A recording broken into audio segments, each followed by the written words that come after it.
deux derniers coups de cœur. Eh bien, écoutez, je vais déjà vous en présenter un, ou plutôt une, puisqu'on va parler donc de Marie Bonneval, qui pour moi, alors je ne sais pas si on peut dire précurseur, parce qu'aujourd'hui avec l'écriture inclusive c'est compliqué, mais qui était visiblement très portée vers et par la laïcité, puisqu'elle avait interdit, elle se refusait d'éduquer les enfants avec les matières dites religieuses.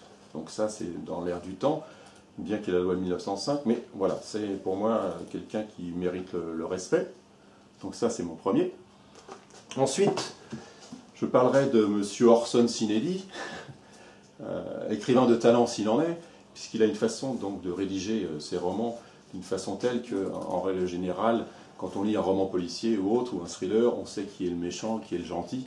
Là, on ne le sait jamais, pour être trivial et grossier, on se plante généralement en lisant Orson, en disant je suis sûr que c'est lui le méchant, et en fait à la chute, on se dit ah, erreur judiciaire. Voilà.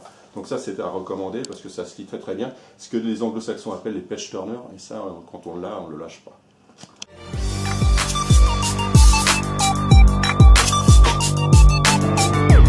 Alors, donc les coups de cœur pour les ouvrages hors édition Détrade, pour moi c'est la franc-maçonnerie pour les nuls. Alors c'est vrai que le titre est un peu surprenant parce que personne n'est nul, mais l'auteur présente la franc-maçonnerie pour les profanes d'une façon très exhaustive, puisqu'il explique ce qu'est la franc-maçonnerie, d'où elle vient, où elle va, il explique les différents rites, les différentes obédiences, qu'est-ce qu'on peut y trouver, les principaux symboles. Enfin, c'est un livre indispensable pour un profane qui s'intéresse à la franc-maçonnerie et qui aurait, allez, on va dire, la tentation de frapper la porte du temple.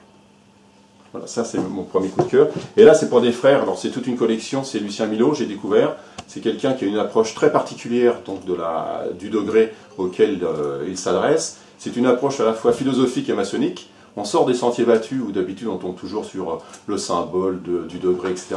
Lui il enveloppe ça d'une façon différente. Et du 1 jusqu'au 18, c'est un vrai plaisir de lire parce qu'on s'enrichit vraiment.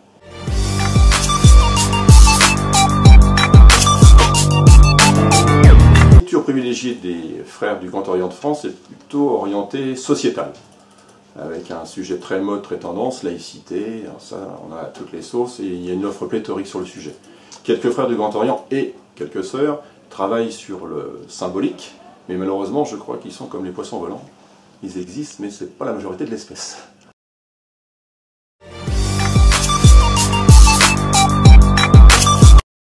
Paradoxalement, souvent des ouvrages d'histoire et de généralité sur la franc-maçonnerie, visiblement tout le monde connaît tout, donc on nous réclame rarement un ouvrage sur l'histoire de la franc-maçonnerie depuis ses origines jusqu'à aujourd'hui.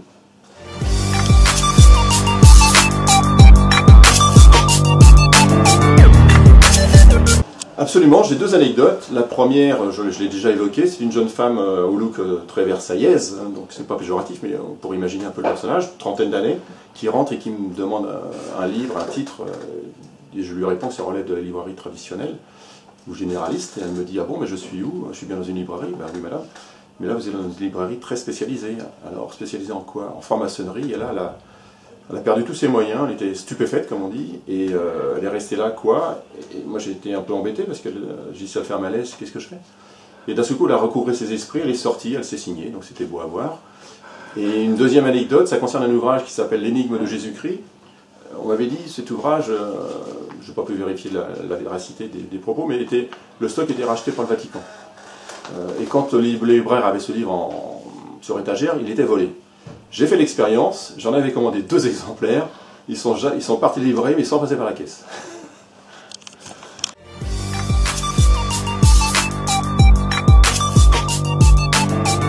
La demande la plus surprenante, c'est un bijou pour le 18e, qui par définition est quand même très particulier, puisqu'il y a la croix, la rose, enfin un tas de symboles. Et là on voulait un bijou du 18e qui ne soit pas un bijou du 18e, mais qui soit un bijou du 18e. Chercher l'erreur.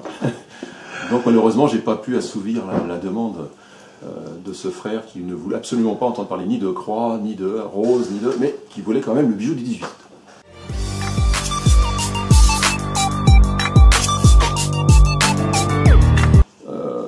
Je crois que la franc-maçonnerie est une affaire trop sérieuse pour la confier aux francs-maçons. Voilà. Eh bien, merci beaucoup. Eh bien.